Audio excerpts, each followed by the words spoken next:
Okay, this is my review of PWG's Battle for Los Angeles 2014.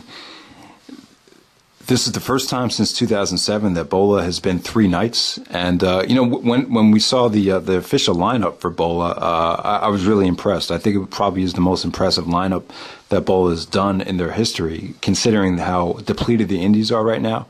I was kind of shocked to see names like Zack Sabre Jr. and Kenny Omega and AJ Styles. Matt Sydal, a lot of names really sounded refreshing and really got you kind of anxious to see the shows. So overall, I would say I was I wouldn't say it was underwhelming. I say it was a lot of fun, but it just didn't blow me away. It was definitely a great 3 nights of wrestling, but I don't know. I'd be lying if I said this was the best Bola of all time, or if I said this was or if I said these were show of the year candidates or match of the year candidates. I'd be lying if I said that, but I still had a lot of fun watching them and think everyone should check them out. So I decided I'm just going to do a brief, rundown of the tournament. Not going to go through every match by match, but so we start with night 1. T.J. Perkins over Bobby Fish, Roderick Strong over Biff Busick, Trevor Lee over Cedric Alexander. We got to see a lot of fresh faces like Biff Busick and Drew Gulak and even Trevor Lee, who all had great showings. But the tournament started off kind of slow. Probably the best match of night 1 was actually Tommaso Ciampa versus Michael Elgin. They actually had a match in ROH at Best in the World 2013, and this surpassed that match. Really wasn't anxious to see it, but that's how Elgin matches go. He's not really that over at the beginning of the match, but by the end of the match, he just sells everybody on himself, and that's what happened here. And Tommaso Ciampa, he's getting mad over in PWG. So that was definitely the match of the best first round match of the tournament. Next up, we had Brian Myers versus AJ Styles. He was formerly known as Kurt Hawkins in the WWE, but he got some heat here. He got some "you can't wrestle" chance. There was sort of like a botch with the Styles Clash. I don't know. I just would have liked to see AJ face somebody that was a little bit more seasoned, or someone that we really wanted to see him against. There was a lot of political stuff about AJ, which I'll get more into. Another show-stealing match from night 1 was Drew Gulak versus Kyle O'Reilly. So guys like Biff Busick and Drew Gulak, those 2 guys actually had a match in Evolve recently, one of the best Evolve matches of all time, apparently. And they're also making names for themselves in CZW. But Drew Gulak, he's not flashy, really not and this match wasn't like action-packed or with a lot of crazy spots, but it was a great scientific match. Excalibur on commentary actually compared it to William Regal versus Chris Benoit from the Brian Pillman Memorial. So that's sort of a compliment if you look at it from a certain standpoint, but just great scientific wrestling, a lot of headbutts. They split each other open. Gulak going for the ankles, O'Reilly, working over Gulak's arm to set up the triangle choke. So, just great stuff from O'Reilly and Gulak. And then to close out the show, you had a great 6-man match. Adam Cole and the Young Bucks versus Kenny Omega, Zack Sabre Jr., and Chuck Taylor. Just a ton of fun, ton of action. I thought the teams were refreshing. I thought they made sense, considering Omega and Chuck Taylor lost to the Young Bucks at PWG DDT4 2009. So, so night 1, I would say was good, but not great. So let's move on to night 2. Candice LeRae and Rich Swan to open up the second night. We had what do you expect from these two? Tons of hurricanranas, tons of leg scissors, tons of reversals. Rich Swan lost to Candice LeRae, so he lost to a girl. So he was kind of acting like he was upset about it. Candice went to shake his hand and he slapped her hand away, and then all of a sudden he gave her a hug. So that got a huge ovation. But Candice LeRae is getting really over in PWG. I'd probably say she might have been the most over out of anybody throughout this whole tournament. And she's got, she's good looking, and she could also wrestle. So, next up we have Johnny Gargano versus Chuck Taylor, the 2 former enemies, 2 former friends in Chikara. These guys, we've seen them in a lot of wars as of late. Johnny Gargano goes over Chuck Taylor in a good match. This was very violent. They did a lot of crazy spots in the crowd with chairs. There was actually a gorilla press hip toss onto a set of chairs, and a lot of vicious bumps from both guys. But Gargano makes Chucky tap out with the Gargano escaped. Next up, we have Ricochet versus Chris Sabin. And Sabin looked, he's lost his athleticism. He actually had like 2 knee surgeries, 2 ACLs. So yeah, you're going to lose your athleticism if you tear your ACL twice. But, he's really making up for it with, great wrestling. He's still a great wrestler. But Ricochet and Sabin, it was good but not great. And then we had a tag match. We had Biff Busick and Drew Gulak, the 2 up-and-coming, bright spots on the indies. It was kind of like the CZW guys or the Gabe guys versus the ROH guys and Bobby Fish and Kyle O'Reilly. So it was an interesting matchup, and your typical Red Dragon match, it definitely delivered, and Busick and Gulak, brought their own flavor to it. I think they have their own style. It's not pretty, but they're very roughneck, and they're very they just have a refreshing style. Gulak and Biff Busick. I'd like to see more of them. This is my first experience actually seeing them, so definitely want to check out the match and Evolve that they had together. Next up, we have Chris Hero versus Matt Sydal, formerly Evan Bourne. This is an interesting matchup because Hero and Sydal were both in Sweet and Sour Incorporated, so they talked a little bit about Larry Sweeney on commentary. But the only thing that I kept thinking about throughout this match was Hero. He's gaining so much weight and looking fatter by the week, some would say. I mean, the dude's put on maybe at least 50 pounds since he got fired. But I've been hearing my friends talk to some guys that went to WrestleMania weekend. They saw him at New Orleans, and he was like eating fries and a lot of fast food.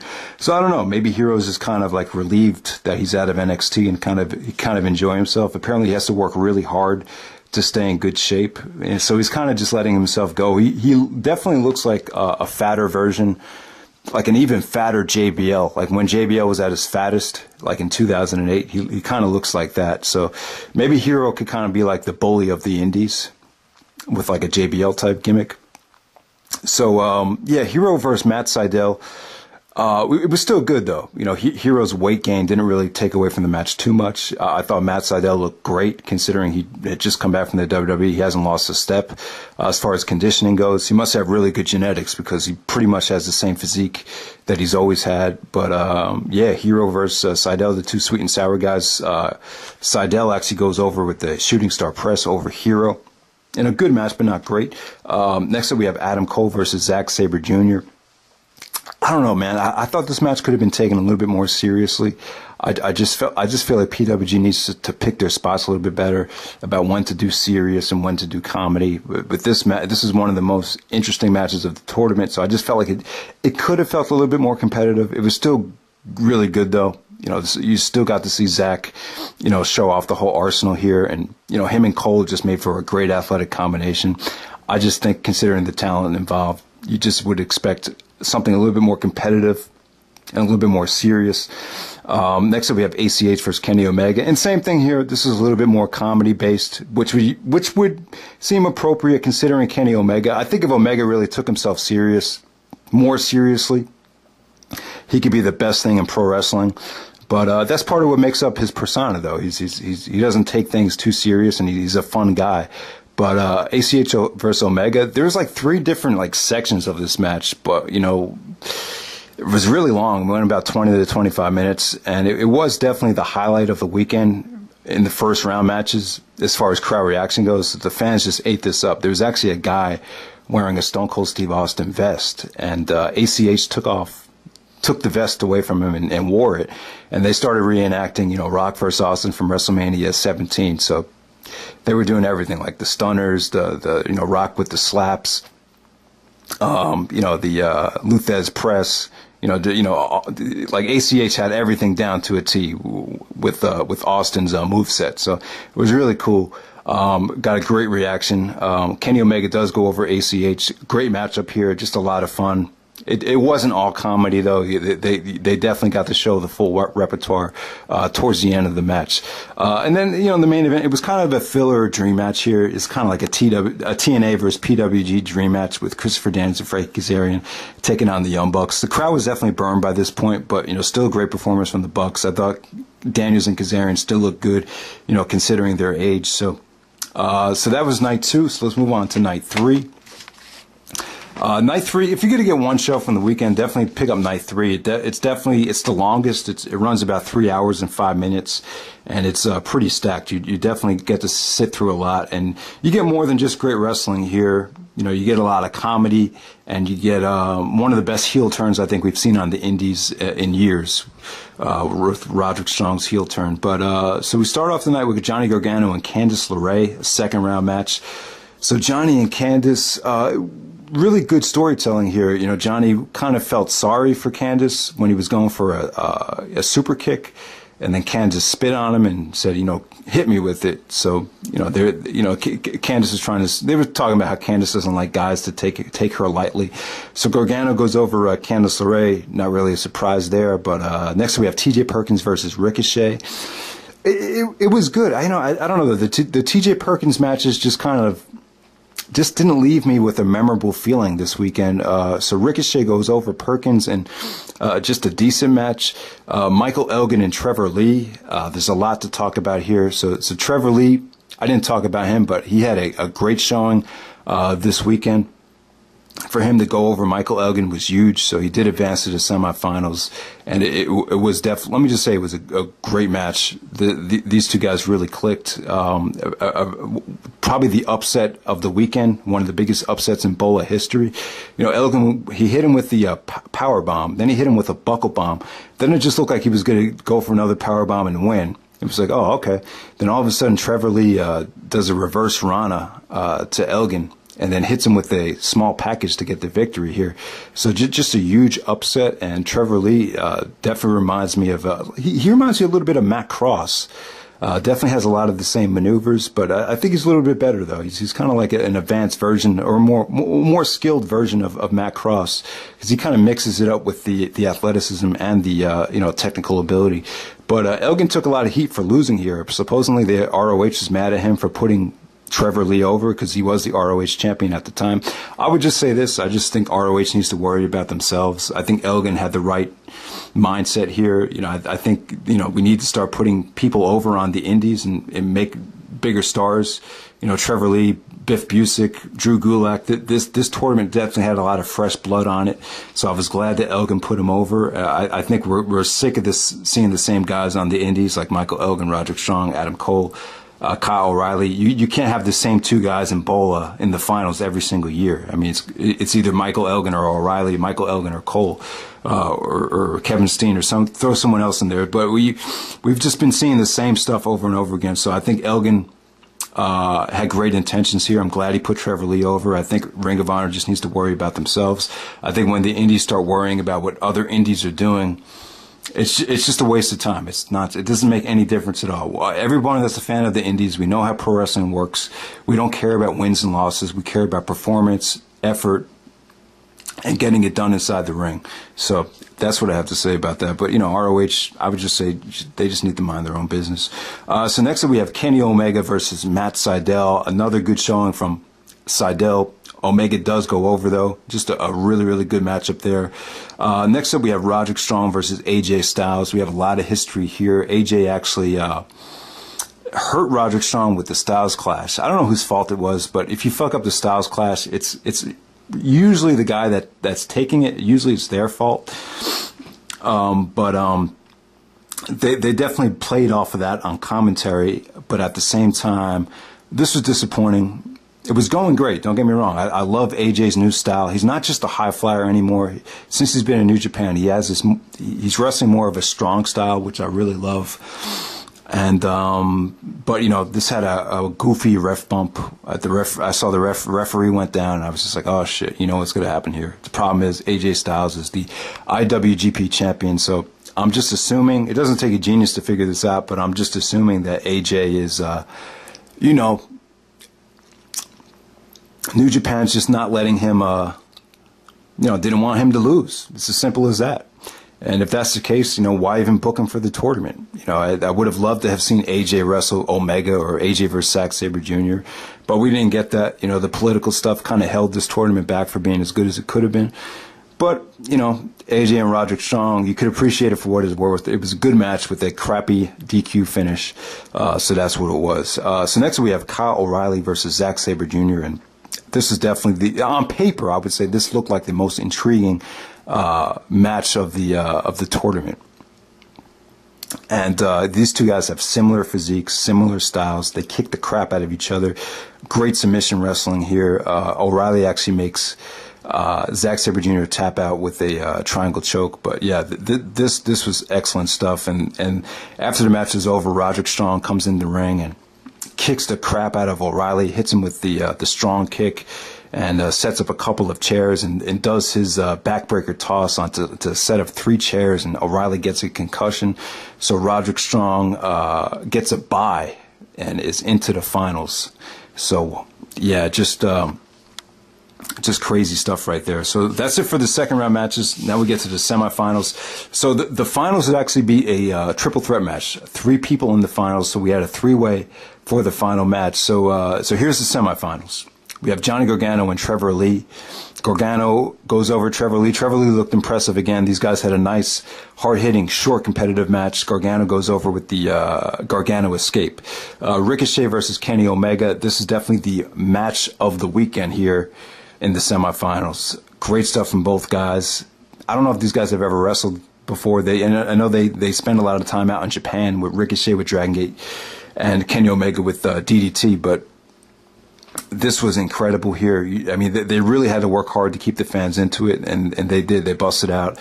Omega busted out a dragon suplex on the side of the ring apron, and then he went for the Kreutz Wrath on the top of the turnbuckle, and then Ricochet lands on his feet. And then Ricochet eventually hits him with a 680 splash, but Omega kicks out. So yeah, this definitely had a roller coaster feel to it. This definitely was the best match of the tournament. If you're looking to see just one match from the tournament that's going to blow you away, it's Ricochet versus Kenny Omega. And then next up, it was supposed to be Roderick Strong versus Kyle O'Reilly, but Roderick Strong gets a bye. So the finals of the tournament: Johnny Gargano versus Ricochet versus Roderick Strong. Before we get to the finals, though, just a couple of filler 6-man matches. Adam Cole and the Young Bucks versus ACH, Brian Myers and Chris Sabin. It was fun, not great, but you know what to expect from that type of match. And then we had another match. We had a 5-on-5 tag match. It was a consolation match featuring everybody that lost on night 1. And they kind of went for the Chikara thing where they wrestled in slow motion. They kind of bit it from Chikara, but this was amazing, though, as far as crowd reaction goes. This was probably, if you were there live, this was probably like the highlight of the weekend. Everything was in slow motion, and for some reason I enjoyed this more than the Chikara one. I just felt like this worked, and the guys that were doing the slow motion, they just seemed like they had it down to a T. It just came off really well. And so if you want to have fun, pop that match in. That's probably going to be the most memorable match of the year on the indies, as far as just pure fun and entertainment goes. So we get to the finals. We have Johnny Gargano, Ricochet, and Roderick Strong, a triple threat match. This is the first time that they've done a 3-way final since 2007, and this is actually the 3rd time that Roderick Strong has been in the finals. Roderick was in the finals in 2007, and then in 2009 against when he lost to Kenny Omega. So Roderick's looking to redeem himself, and I love Roderick's heel turn, man. He got some asshole chants. Like I said, this is the best Roderick Strong heel turn I've seen. He's done heel turns in Ring of Honor and other promotions, but this was just very, very well done. He just came off like such a prick because he robbed the fans of seeing a potential great match with Kyle O'Reilly. So,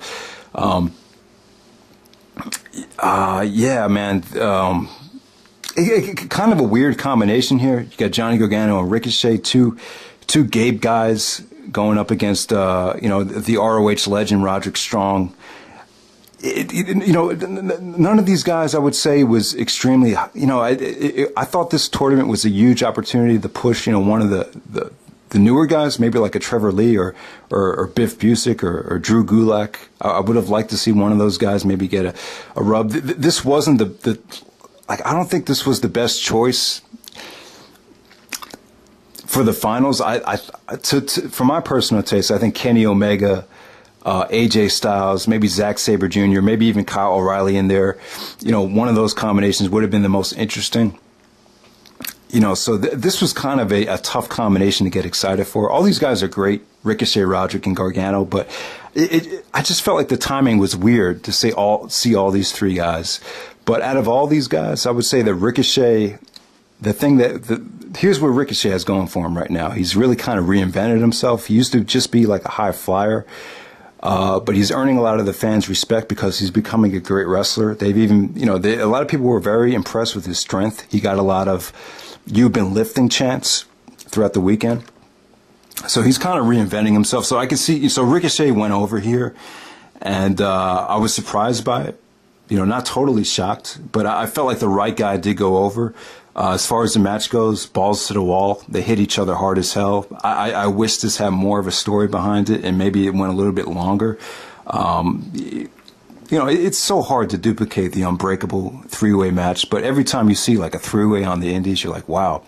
Hopefully they could top the Unbreakable three-way, but there really wasn't that type of match. But all these guys looked impressive here, and once again, Roderick just came off like a dick after Ricochet won. He gave him the sick kick, and he got a huge asshole chant after he destroyed the trophy. But Gargano is someone that I really didn't think had a lot of momentum coming into this tournament, but he proved everybody wrong. He had a decent tournament, not great, but the guy still definitely has it. I just thought this was kind of an awkward combination, but it definitely worked. It was definitely a good tournament. Was it the best bowler ever? I wouldn't say that. It wasn't one of the worst bowlers ever, but everyone should check it out. Ricochet, the 2014 Battle of Los Angeles winner, keeps on getting better and better. He's definitely improved. He's more than just a high flyer now, and he definitely proves it in the finals. You'll see a ton of action in that final match, so definitely check it out. All right, guys, thanks for watching, and check out these shows. Okay.